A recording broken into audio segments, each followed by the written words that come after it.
My millionaire grandfather bequeathed me $125 million along with his mansion 15 years after deserting me. My parents turned up at the will reading insisting they were my guardians.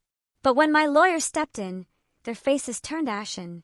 I still wake up some nights in a cold sweat, remembering the day my entire world collapsed. My own parents gone. Vanished.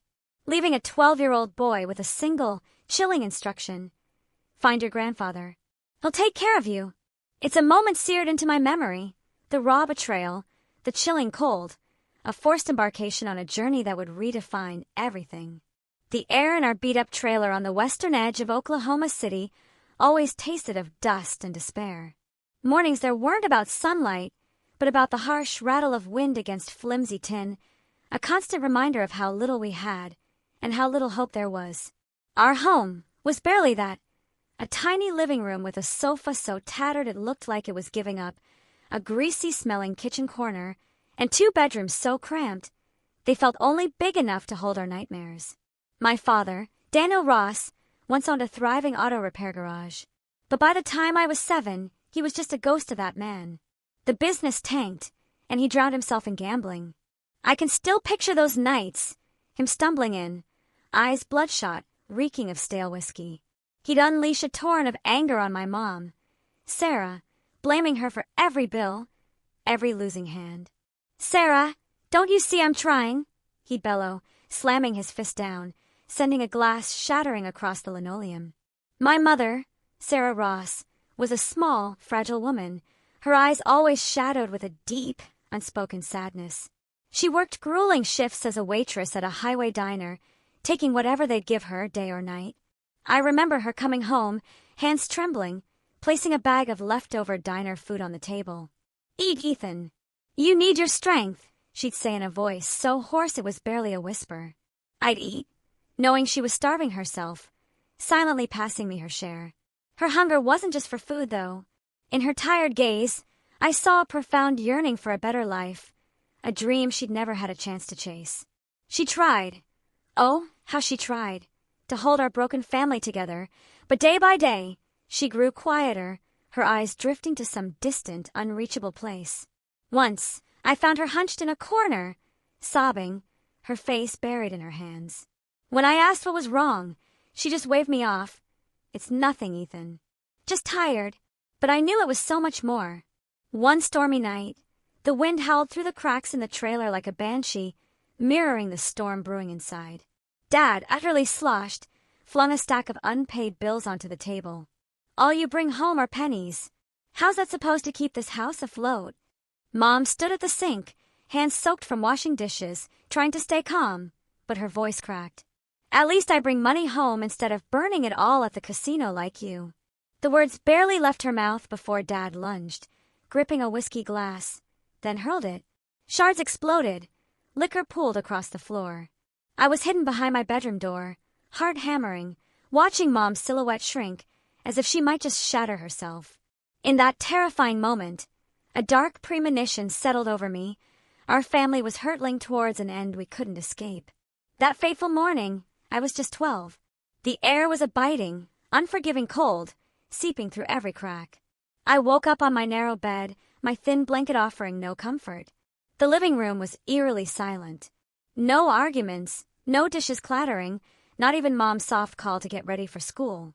A chill, deeper than the weather, crept into my bones. "Mom!" I called out, my voice small and uncertain. No answer. "Dad!" I tried again, stepping out of my room, my bare feet freezing on the icy wooden floor. The living room was empty. The kitchen empty. Their bedroom, same. The bed unmade, a few old clothes strewn across the open closet door. My heart began to race, a sickening dread rising in my throat. I ran to the dining table, where Mom always left a note about breakfast. There, in the middle, was a small, hastily torn piece of paper. I picked it up, my hands trembling. In my father's scrawled handwriting, a single line. "Find your grandfather. He'll take care of you." I froze, the paper slipping from my fingers. My mind went blank, one desperate question looping. Where did they go? Why? I bolted outside, ignoring the biting wind, scanning the barren lot around the trailer. No one. Dad's old pickup truck gone. Mom gone. Just the wind whistling through the dry grass and the frantic drumming of my own heart. They were gone. My parents had abandoned me, utterly alone, in that frigid trailer. Without a word, without a goodbye, I went back inside, picked up the note, and reread those 10 short, cold words again and again, as if willing them to change, as if hoping it was just a cruel joke. But it wasn't. I sank into a chair, covering my face, trying desperately not to cry, but the tears came, hot against my freezing hands. I was just 12. What had I done wrong? Why didn't they want me anymore? The questions gnawed at me, sharp as a knife. Then, a name surfaced in my mind, my grandfather, Walter Ross. A shiver ran through me, not of comfort, but of apprehension. He was a wealthy man, the formidable owner of Ross Heritage Jewelers, the most prestigious luxury chain in the region. But he was no warm, storybook grandpa. He was known for being stern, cold, and utterly dismissive of children. He never smiled, never asked about me like other grandparents might. The thought of seeking him out terrified me. He lived in a world apart, a mansion in Nichols Hills, behind tall iron gates, guarded by security. How could I, a 12-year-old in tattered clothes, possibly step into that world? How could I face those icy eyes alone? But I had no choice. My parents had left me with nothing but a note and a name, Walter Ross. I didn't know if he would truly take me in, but I knew I couldn't stay here, in this freezing trailer, where every memory was steeped in pain. Summoning every ounce of courage, I pulled on my worn-out jacket, stuffed the note into my pocket, and stepped out. The cold wind pushed against me, as if trying to knock me down. But I kept walking, one painful step at a time, along the rough dirt road leading away from the trailer park. I didn't know what lay ahead, but I knew this moment, this profound abandonment, would change my life forever. The Oklahoma winter cold didn't just seep through my thin jacket. It burrowed deep into my chest. My worn-out sneakers, their soles nearly gone, slapped against the pitted red dirt road. I hugged myself tightly, trying to hold on to the last scraps of warmth. But the real chill didn't come from the weather. It came from the gaping emptiness in my heart. The note in my pocket felt like a heavy weight, a constant, crushing reminder that they had chosen to abandon me, that I was now utterly, terrifyingly alone. My grandfather's house in Nichols Hills was miles away. I had no car, no money, not even a phone. But I had to find him. My parents' trailer, now just an empty shell, held memories of arguments, bitter words, and now their ultimate betrayal. I decided to head to Caleb's house, my best friend, just a few blocks away.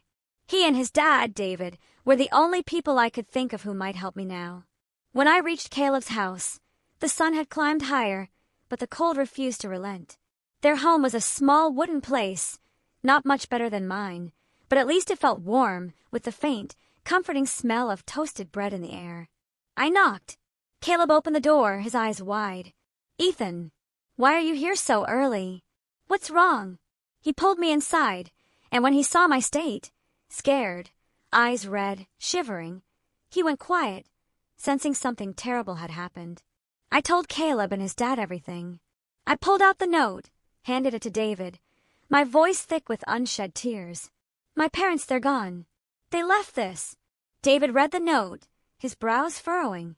He was a big man, a truck driver with a weathered face, but his eyes were kind. "Ethan, are you sure?" "Maybe they just went somewhere for a bit," he said, but his voice lacked conviction. He knew, as I did, that my parents weren't the type to leave a note like that for a short trip. "I need to get to my grandfather's," I managed, my voice trembling. "In Nichols Hills. I don't know how, but I've got nowhere else to go." David sighed, placing a heavy hand on my shoulder. "All right, kid. I'll drive you. But you're eating something first. Can't let you go on an empty stomach." I sat in Caleb's kitchen, trying to eat a slice of toast David insisted I take. But the food had no taste. My mind swirled with images of my grandfather, Walter Ross. He was immensely wealthy, the owner of Ross Heritage Jewelers, the most renowned luxury chain in the region. But he was no warm, cuddly granddad. He was known for being stern and cold, especially toward kids. He had 3 sons, my father, Daniel, the eldest, then Uncle Mark, and Uncle James. None of them could stand his harsh demeanor, so none worked for his company. Mom once told me that Grandpa Walter saw Dad and my uncles as failures. "He never forgives mistakes," she'd whispered, her eyes distant, "and he doesn't like kids." The few times I'd met Grandpa when I was younger left me with a heavy, unsettling feeling. He lived in a different world, a mansion in Nichols Hills, where the wealthy gathered, with pristine streets, perfectly trimmed trees, and houses that looked like castles. I remember the last time I saw him, when I was 10. He sat in his grand living room, dressed in a black suit, staring at me with icy eyes. "Stand up straight, Ethan," he'd said, his voice sharp. "Don't slouch like a loser." I was so scared I couldn't speak, just stood there, feeling like I was on trial. Now the thought of facing those eyes again, without my parents, made my heart clench. After I'd pushed the toast around on my plate, David grabbed his old pickup truck. I sat in the passenger seat, clutching my backpack with a few clothes and that fateful note. The drive felt longer than it was, or maybe it was just me, each mile pulling me closer to a foreign world. Oklahoma City passed by the window, the slums giving way to wider roads, towering buildings, and finally, the upscale neighborhoods of Nichols Hills. As we turned onto the road leading up the hill, I saw it. Grandpa's mansion. It wasn't just a house. It was a fortress. Towering iron gates, security cameras peeking from stone walls, 2 guards stationed at the entrance. The sprawling lawn was meticulously maintained, with vibrant red flower beds and lush green trees. The main house loomed, massive, with white columns and a red-tiled Southern-style roof, like something from a movie about the elite. But to me, it wasn't beautiful. It was terrifying, like a monster with its jaws open, waiting for me to step inside. David stopped the truck at the gate, exchanging a few words with the guard through the intercom. A moment later, the iron gate creaked open. He patted my shoulder. "You okay, Ethan? I can stay if you need me." I shook my head, forcing a smile. "I'm fine, David. Thanks." But I wasn't fine. I was terrified, confused, and the loneliness had never felt so stark. I stepped out of the truck, backpack slung over my shoulder, and walked through the gate. The guard led me across the immaculate lawn to the massive wooden front door. A middle-aged man in a crisp black suit with neatly combed hair appeared. He introduced himself as Arthur, Grandpa's new butler. "Master Ethan," he said, his voice calm but formal, "Mr. Walter is waiting for you in his study." I swallowed hard, feeling like I was walking into a courtroom. Arthur led me through a grand hallway lined with paintings and gleaming marble floors. Everything screamed wealth, but it felt cold, devoid of the warmth a real home should have. At the end of the hall, he stopped before a heavy oak door. He knocked lightly, and a deep voice echoed from within. "Come in." Arthur opened the door, and I stepped inside. Grandpa Walter Ross sat behind a massive wooden desk, dressed in a gray suit. His silver hair swept back, his eyes sharp as knives. He looked at me. No smile, no warmth, just a curt command. "Sit down, Ethan." I obeyed, my legs trembling. His gaze seemed to pierce through me, as if weighing my very worth. "I know what your parents have done," he said, his voice dry, devoid of emotion. "From now on, you're staying here. But don't expect to be coddled. There's no room for weakness in this house." I sat in stunned silence, my heart hammering, unable to meet his eyes. I knew, in that gut-wrenching moment, my life would never, ever be the same. This mansion, with all its grandeur and icy coldness, would be my new home and my first battlefield. "Ethan," my grandfather continued, his voice low but sharp, "from now on, you're part of this family. But this family is not a place for daydreaming or laziness. You will live by my rules." He handed me a crisp piece of paper with 5 lines of handwritten text, the writing firm and neat, just like the man himself. My heart pounded as I skimmed it. Be punctual. Be financially independent. Never lie. Take responsibility. Train your mind, body, and soul. "These are the 5 golden rules," Grandpa said, his voice flat. "You will live by them, or you will have no place in this house." I nodded, not daring to ask questions, though my mind was a storm of them. Financially independent? I was only 12. How was I supposed to have money? Train my mind, body, and soul? His gaze made it clear this wasn't the time for questions. Arthur, the butler, led me out of the study and up to my new room on the 2nd floor. It was 3 times the size of my old bedroom, with a large bed, a walnut wardrobe, and a window overlooking the lush garden. But it didn't make me feel at ease. Everything here was too perfect, too foreign, as if I were an outsider trying to fit into a painting that didn't belong to me. Arthur placed a hand on my shoulder, gentle but firm. "Young master, don't be afraid," he said, his voice warm yet steady. "Mr. Walter is strict, but he does this for your own good.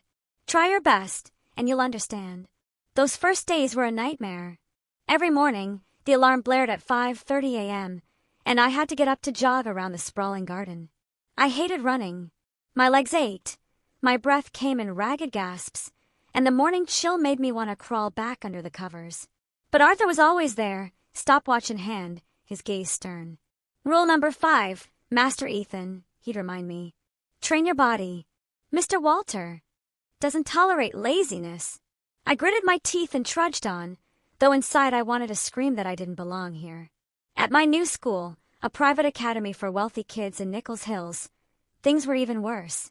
Grandpa Walter enrolled me there within the first week, handing me a crisp new uniform that felt like someone else's armor.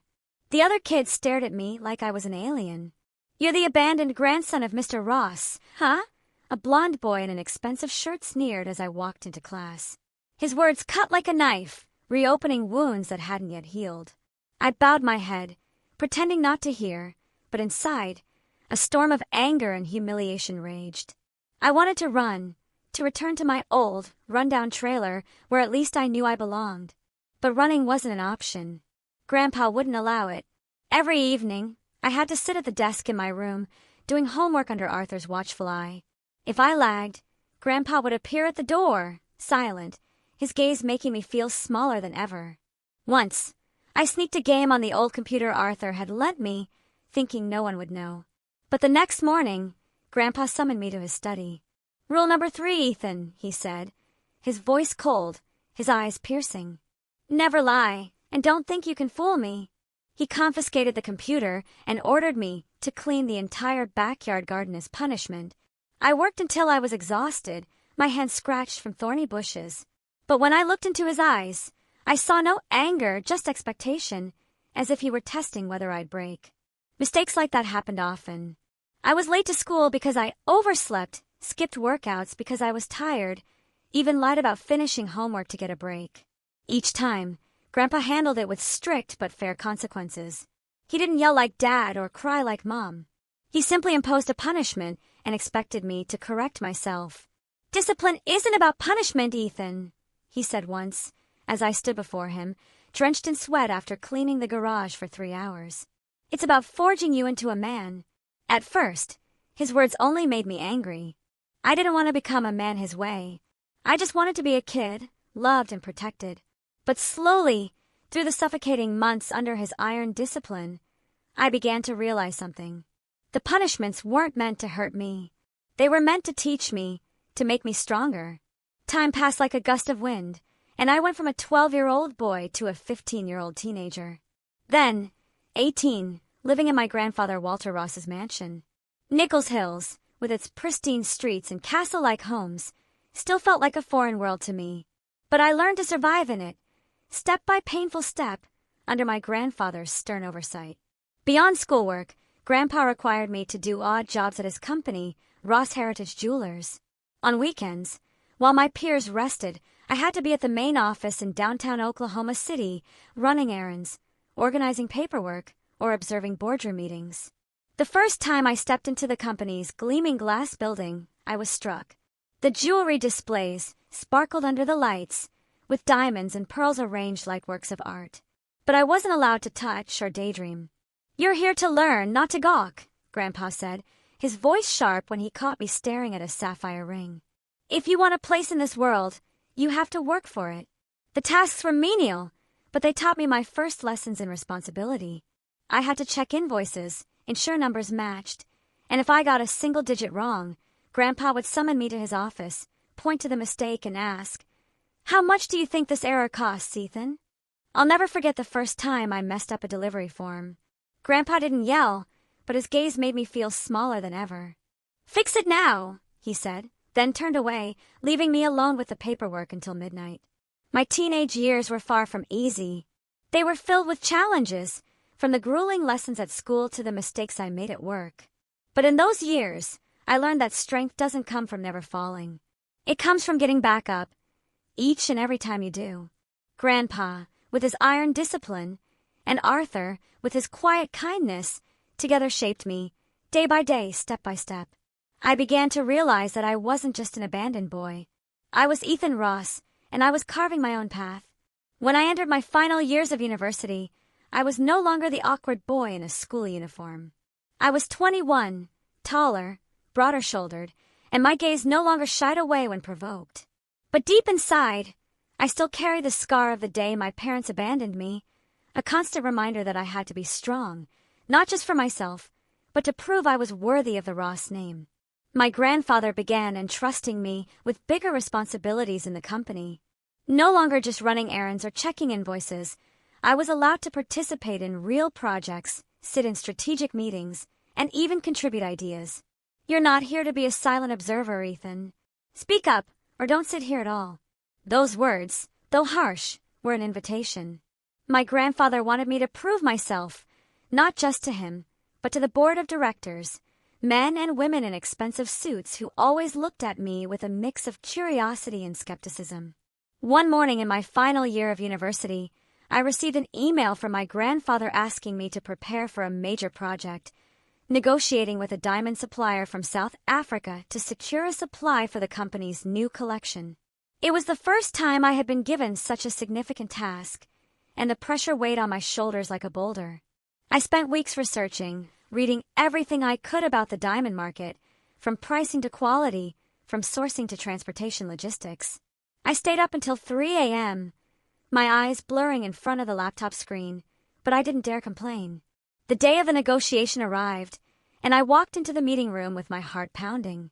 Across from me was Mr. Johan Jansen, a seasoned supplier from Johannesburg, with sharp eyes and a half-smile. My grandfather sat at the head of the table, silent, but his gaze was like a blade, ready to cut through any mistake I made. The meeting went smoothly for the first 30 minutes, until Mr. Jansen suddenly announced that his supplier was considering pulling out of the deal because a competitor had offered a better price. The room fell silent. I felt the blood rush to my face, sweat beading on my forehead. This was the defining moment. Either I salvaged the contract, or I would prove I was just a kid who didn't belong. I took a deep breath. "Mr. Jansen," I said, striving to keep my voice steady. "I understand that price is important, but Ross Heritage Jewelers doesn't just buy diamonds. We build long-term relationships. We have the strongest distribution network in the U.S., and our reputation ensures that your diamonds will be valued higher than with any competitor."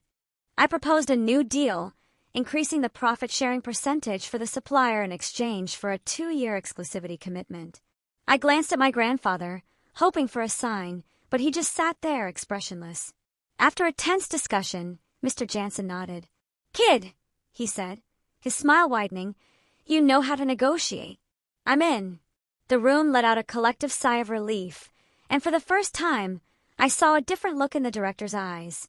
Not skepticism, but respect, albeit cautious. My grandfather said nothing. But as the meeting ended, he stood, placed a hand lightly on my shoulder, and left. It was all the acknowledgement I needed. Graduation marked a turning point in my life. I was no longer the boy who feared my grandfather's stern gaze or the teenager who dodged taunts. I had become a man of resolve, ready to face the challenges of the business world. The day I wore my first custom-tailored suit and looked in the mirror, I saw the difference clearly. No longer the trembling 12-year-old who stepped into the mansion years ago, but an adult who knew where he was headed. Deep down, I understood Ross Heritage Jewelers wasn't just my grandfather's company. It was becoming a part of me, and I was determined to prove I was worthy of it. In the first few years after graduating from university, I threw myself into work with a burning passion. I was just 23, an age when many of my peers were still searching for their path in life. But I was already sitting in strategic meetings, facing executives twice my age, and negotiating with international partners in far-off cities like London or Dubai. Ross Heritage Jewelers wasn't just a jewelry company. It was an empire, and I was learning how to become a part of it. Every day, I worked from early morning until late at night, reviewing accounts, overseeing marketing campaigns, and ensuring that every diamond, every ring sold carried the true value of the Ross brand. My grandfather, though still the chairman, gradually handed over more responsibilities to me, and his gaze was no longer just scrutinizing. Sometimes, I caught a glimmer of pride in his eyes, though he never said it out loud. But just when I thought I had found my footing, a storm from the past came crashing in. One afternoon, while I was reviewing financial reports in my office, Arthur knocked on the door, his expression unusually serious. "Master Ethan," he said, his voice low, "there's someone here to see you. They're in the drawing room." I frowned, not recalling any scheduled meetings. "Who is it, Arthur?" He hesitated, then replied, "It's your parents." My heart seemed to stop. Daniel and Sarah Ross, names I had tried to bury deep in my memory, now resurfacing like ghosts from the past. I stood up, my hands trembling slightly, unsure of what I should feel.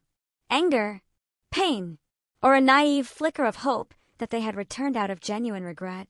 I walked down the grand staircase, each step feeling like it carried 1,000 pounds. And when I pushed open the drawing room door, I saw them. My father, Daniel, sat on the sofa, much older than I remembered. His hair was streaked with gray, his face gaunt, his eyes bloodshot, as if still bearing the marks of countless nights at the gambling table. My mother, Sarah, sat beside him, thinner than before, her hands clasped tightly as if trying to hold on to some semblance of calm. They looked up at me. "Ethan." My mother spoke first, her voice trembling. "Are you doing well? I've missed you so much." Her words made my heart clench, but I didn't let my emotions take over. "You missed me?" I asked, my voice colder than I intended. "It's been 11 years, Mom. 11 years since you and Dad left me with nothing but a note." My father lowered his head, avoiding my gaze. "Ethan, we had no choice," he said, his voice weak. "We owed too much. If we had stayed, we would have dragged you down with us." I wanted to scream at them, to ask why they didn't fight for me, why they chose gambling and debt over their own son. But I held back, remembering my grandfather's words. Discipline is controlling yourself, even when your heart wants to explode. "So what do you want now?" I asked, my voice calm but razor sharp. My mother hesitated, then said, We need help, Ethan. Your father is sick, and we owe a large sum. You're working for your grandfather's company, aren't you? Just a little. You could help us." Her words hit like a knife. They hadn't come back out of remorse, not for family. They came back for money.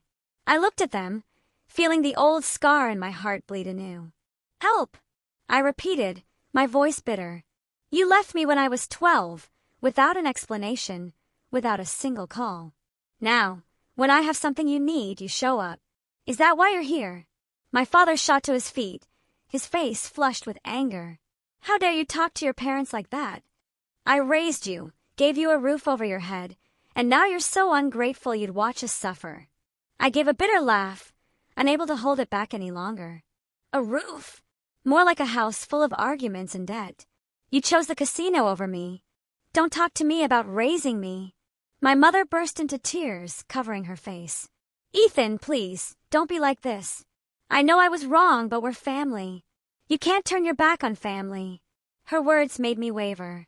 A small part of me, however faint, still yearned for family, still wanted to believe they had changed. But then I remembered the note, the years of loneliness, and I knew that family bond had died long ago. Arthur stood in the corner of the room, silently observing.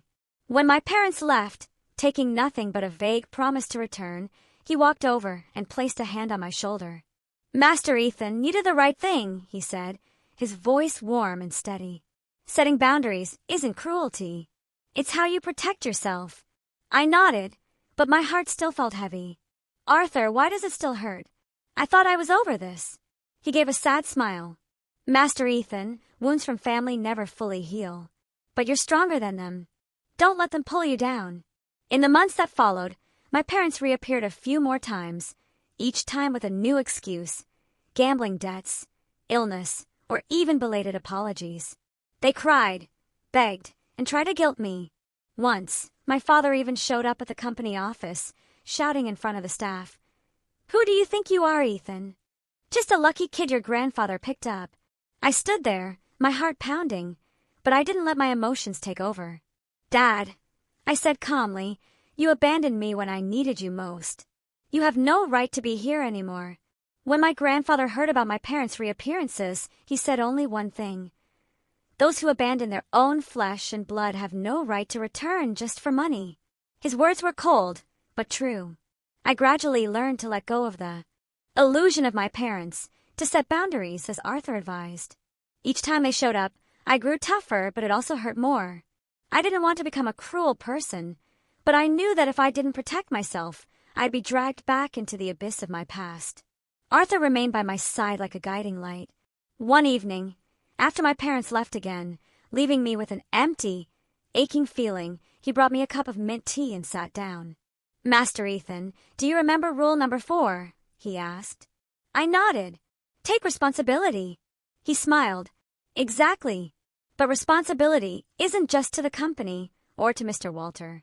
It's to yourself, too. You don't owe them anything, Ethan. You only owe yourself a better life.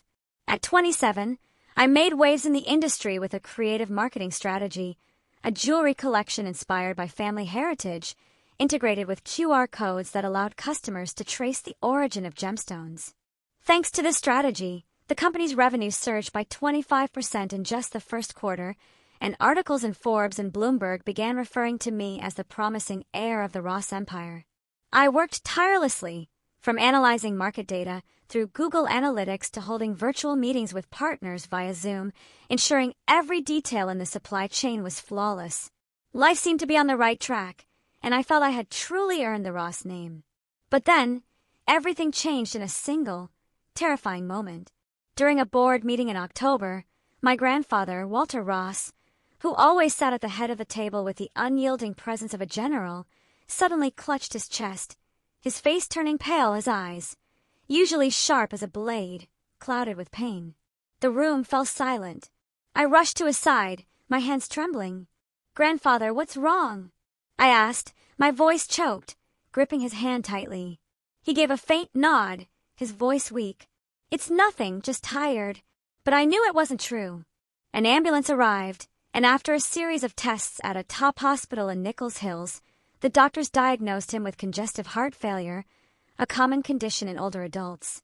He was prescribed medication to stabilize his heart rate and lower cholesterol. But the doctors warned that he needed rest and to avoid stress, a nearly impossible feat for someone like my grandfather. His health declined rapidly. He no longer came to the office every day, instead joining meetings via video calls from his home office, his tired face appearing on the laptop screen. His voice grew weaker, and sometimes he had to pause to catch his breath. I was overwhelmed with worry and mental turmoil. I feared that my grandfather would leave me before I could do anything to repay his kindness. Then one afternoon, he called me into his study where he sat in his old leather chair, a digital blood pressure monitor, a modern device he reluctantly used, by his side. Ethan, he said, his voice weak but still sharp, I don't have much time left. The company needs you.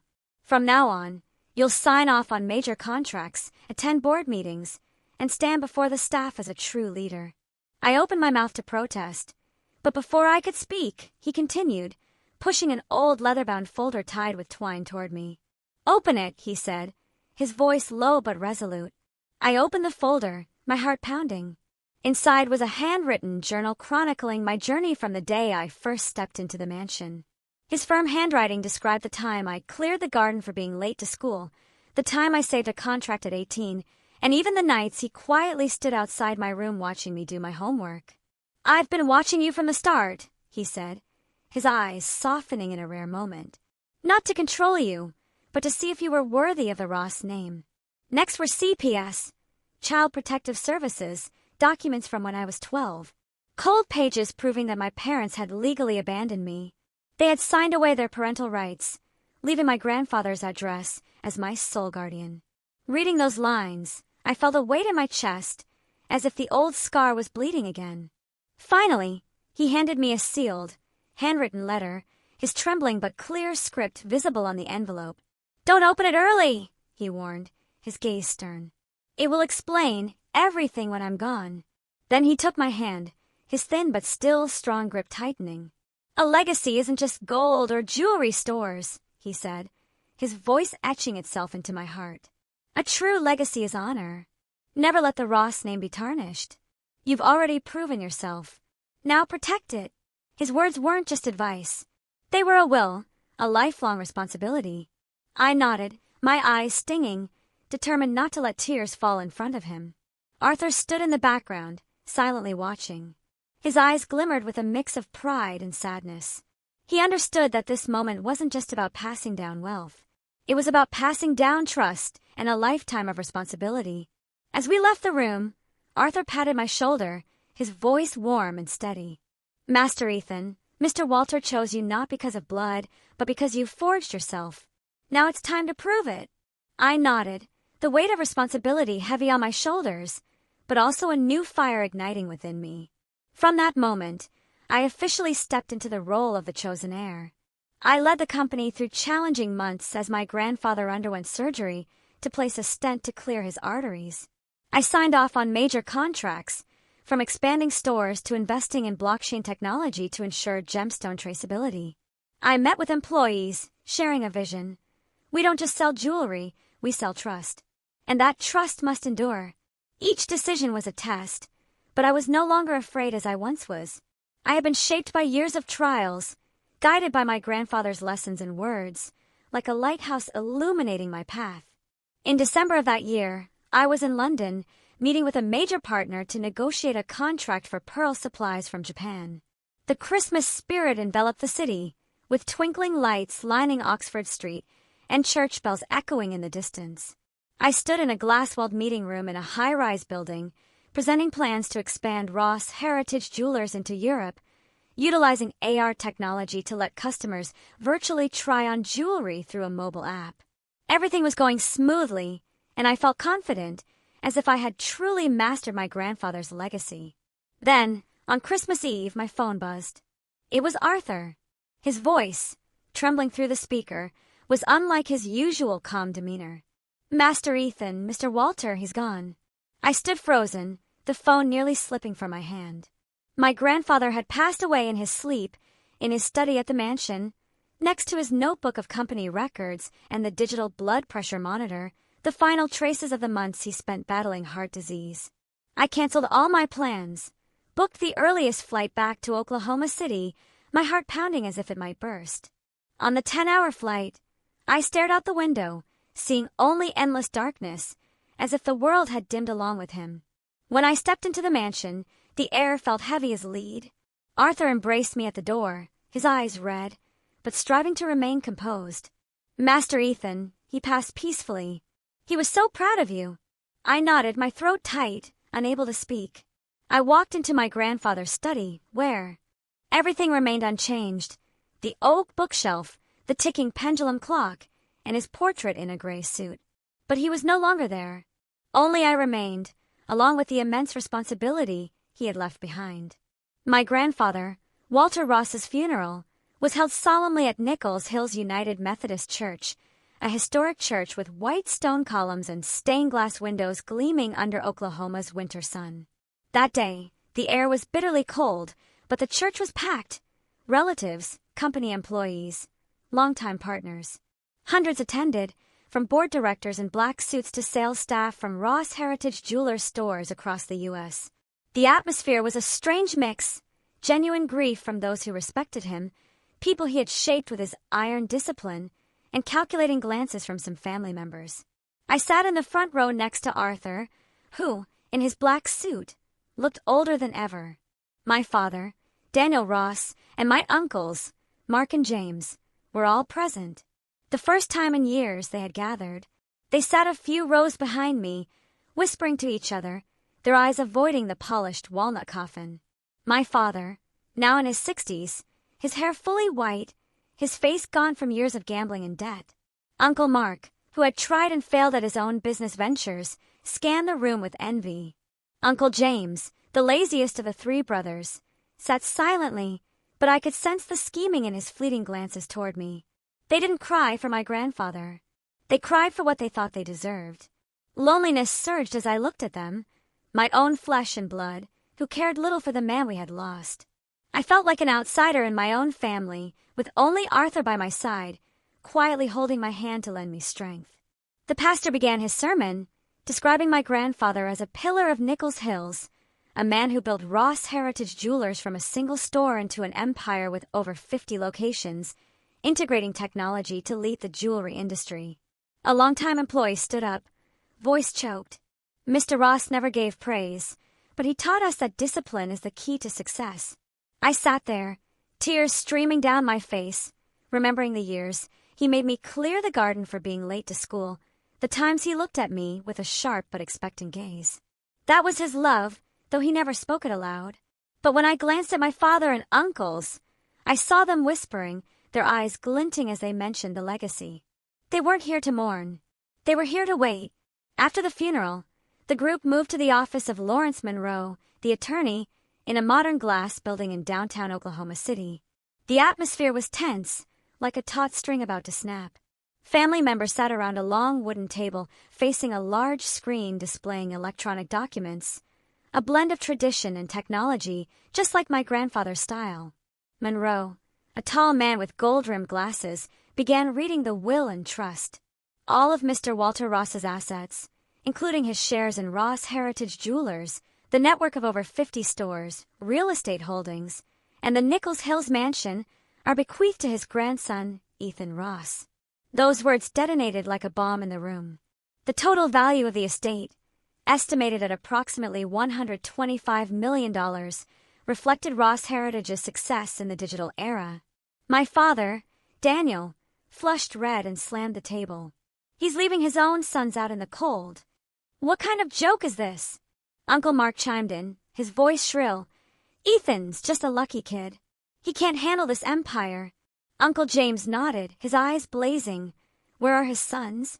We're the ones who deserve it.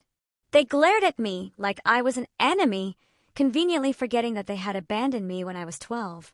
Monroe continued, his voice steady but authoritative. The three sons, Daniel, Mark, and James, each receive a symbolic inheritance of $50,000 as a gesture of honor. He went on, a no-contest clause. If any of the three sons file a lawsuit to dispute the will, they will forfeit even this small inheritance. The trust is irrevocable unless there is evidence of fraud or undue influence. This clause, designed to prevent baseless litigation, ensured my grandfather's wishes would be upheld. Then came the most dramatic part, a 90-day challenge clause. Ethan must prove his ability to maintain the company's stability and achieve positive profits for 3 consecutive months. If he fails, the entire estate will be transferred to a charitable foundation for abandoned children, reflecting Mr. Walter's values. This was the final test, a way for my grandfather to ensure his legacy went to someone worthy. The room erupted in outrage. My father stood, pointing at me. Who do you think you are, Ethan? Just a kid your grandfather picked up. Uncle Mark shouted, We'll sue. We won't let this kid take everything. Uncle James, usually silent, just smirked bitterly. 90 days. He'll crumble. Just wait. The employees and partners remained quiet, some nodding in support of me. They had seen me steer the company through a supply chain crisis when diamond prices soared due to conflicts in Africa. I sat silently, my heart pounding, cold sweat running down my spine. This was the greatest challenge of my life, not just about money, but about proving I was worthy of my grandfather's trust. I remembered his words, a true legacy is honor. Arthur squeezed my hand under the table, whispering, Master Ethan, Mr. Walter believed in you. Now it's time to shine. I took a deep breath and looked directly at my father and uncles. This is grandfather's will. I won't let him down. But inside, I knew the next 90 days would be a fierce battle. Not only against the pressures of the board, but against the schemes of my own family. The days following the announcement of the will, the atmosphere at Ross Heritage Jewelers headquarters in downtown Oklahoma City was heavy, like the calm before a storm. The 90-day challenge my grandfather had set, to keep the company stable and achieve positive profits, was not just a test of ability, but a battle for survival. I knew my father, Daniel, and my uncles, Mark and James, wouldn't sit idly by. The no-contest clause in the will prevented them from filing lawsuits. But I sensed they were plotting to sabotage me waiting for me to fail so the entire estate would go to a charitable foundation or worse, so they could find a way to manipulate the outcome afterward. Their schemes began sooner than I expected. Just a week after the funeral, an article appeared on a local online financial news site with a sensational headline: Ethan Ross, young heir or threat to the Ross heritage empire? The article cited insider sources claiming I lacked experience, that the company was losing trust from major suppliers, and that sales were at risk of plummeting. I read the article in my office, my face flushing with anger. I knew who was behind it: my father and uncles. Unable to attack directly, they were using the media to undermine the board's confidence in me. The board of directors began to waver. During a Zoom meeting, Mr. Richard Davies, a veteran director, looked at me through the screen, his voice laced with doubt. "Ethan, are you sure you can keep the company stable for 90 days? We can't risk Ross Heritage's reputation." The other faces on the screen mirrored his skepticism. I took a deep breath, maintaining the composure my grandfather had taught me. "Mr. Davies," I replied firmly, "I've led the company through a supply chain crisis. I understand this pressure. Give me 90 days and I'll prove myself." But inside, the pressure felt like a boulder on my shoulders. My father and uncles didn't stop at the article. They began contacting senior employees, sowing doubts about my leadership. One morning, I received an email from a store manager in Dallas reporting that Miss Emily Hayes, a veteran in the finance department, was spreading rumors that I was deliberately hiding data to inflate reports. I immediately summoned her. In the meeting room, Emily fidgeted, her eyes avoiding mine, mumbling about hearing it from a reliable source. I didn't need to ask further. I knew it was my father, who had known her before my grandfather fired him for gambling. I gave her an ultimatum: work honestly or leave. Emily apologized, had bowed, but I knew this was just one of many schemes to come. The pressure mounted. Soon after, a major supplier in Italy, Signor Rossi, suddenly announced he was considering pulling out of a contract because he'd heard the company was unstable. I knew my father was behind it. The meeting with Signor Rossi became a turning point. I stayed calm, affirmed that Ross Heritage was a lasting legacy, and offered a higher profit-sharing deal along with a 3-year exclusivity commitment. After a moment of hesitation, he nodded in agreement. The contract was resigned, and I breathed a sigh of relief. But I knew this was only the first victory in a long war. Back in Oklahoma City, I learned that some employees were growing uneasy, worried about the company's future. In an all-staff meeting, I stood before 200 employees, from salespeople to regional directors. My voice trembled slightly but was clear. "I know there are rumors, but I promise you Ross Heritage will not fall. We will grow stronger, for Mr. Walter, for our legacy, and for ourselves." A few clapped, but I saw doubt in other eyes. I knew I had to act fast. The Legacy Collection launched in the second month of the challenge, but during that time, my father and uncles didn't relent. They continued to stir trouble, contacting major clients and spreading baseless rumors about business plans and product quality.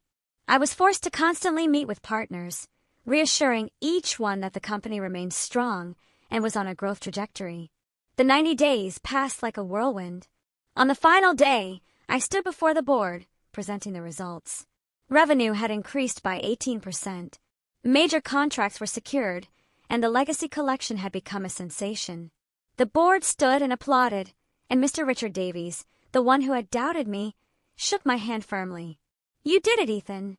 My father and uncles, upon hearing the results, made one last appearance at the office. Their faces were heavy with defeat. My father tried to cling to hope, his voice trembling with a mix of anger and desperation. "You're my son, Ethan. I have a right to this company." Mark snarled, his face red. "This company belongs to the Ross family. You can't take it all." James, in contrast, didn't shout, only smirked bitterly, his eyes full of contempt, as if my efforts were just fleeting luck. I stood tall, looking directly at my father and each uncle. My voice cold but resolute. "Power doesn't come from blood. It comes from responsibility and honor. You abandoned me." Grandfather, he stayed. The room fell silent. My father staggered, as if my words were a physical blow before he quietly turned away. Mark slammed his hand on the table but said nothing. James gave me one last glance, his bitter smile lingering, then turned and left. They walked out of the office, utterly defeated, leaving behind an atmosphere both heavy and liberating. Arthur stood beside me, offering a rare smile. "Master Ethan, Mr. Walter is smiling somewhere," he said. I nodded, my eyes stinging. I had won, not just in keeping the company, but in upholding the honor my grandfather had entrusted to me. As I stepped out of the meeting room, the afternoon sunlight of Oklahoma City streamed through the glass windows, illuminating the hallway of Ross Heritage Jewelers headquarters, where paintings chronicling the company's history hung neatly on the walls. I paused before my grandfather's portrait, Walter Ross in his gray suit, his gaze sharp yet filled with pride. I felt he was still watching me, not with the scrutiny of when I was 12, but with quiet satisfaction. The 90-day challenge was over, and I had proven that I was not just the abandoned grandson. I was Ethan Ross, the worthy heir of the empire he had built. Ross Heritage Jewelers was now stronger than ever. The legacy collection was not only a commercial success, but also a story of discipline, honor, and perseverance. We continued to expand, opening new stores in Dallas and Houston. But this victory was more than numbers. It was a testament to my journey from a trembling 12-year-old stepping into the mansion to a 35-year-old man leading an empire. My father, Daniel, and my uncles, Mark and James, gradually lost all influence. After their humiliating defeat in the 90-day challenge, they no longer appeared at the mansion or the office. I heard once that my father tried to open a small casino in Nevada, but quickly failed due to debts. Mark and James vanished from Nichols Hills, regarded with contempt by the community. Not because they were poor, but because they had forsaken honor, the value my grandfather always placed above all else. Oklahoma City in 2025, despite its modern glass buildings and booming social media, still valued family and reputation, and my father and uncles had lost both. To honor my grandfather, I organized a ceremony at the company's headquarters, launching the Walter Collection. Each piece of jewelry inspired by a detail from his life, like a ring modeled after the pendulum clock in his study, or a necklace engraved with the phrase, "Discipline is freedom." The event drew hundreds of guests, from international partners to longtime employees. I stood on the stage before my grandfather's portrait and spoke. Walter Ross didn't just leave a timeless legacy, he is the timeless legacy. The crowd applauded, and I saw Arthur standing in the corner of the room, his eyes gleaming with pride. But the most meaningful moment came on a quiet evening when I opened the safe in the study and took out the sealed, handwritten letter my grandfather had left me. I had kept it for months, too afraid to face what he had written.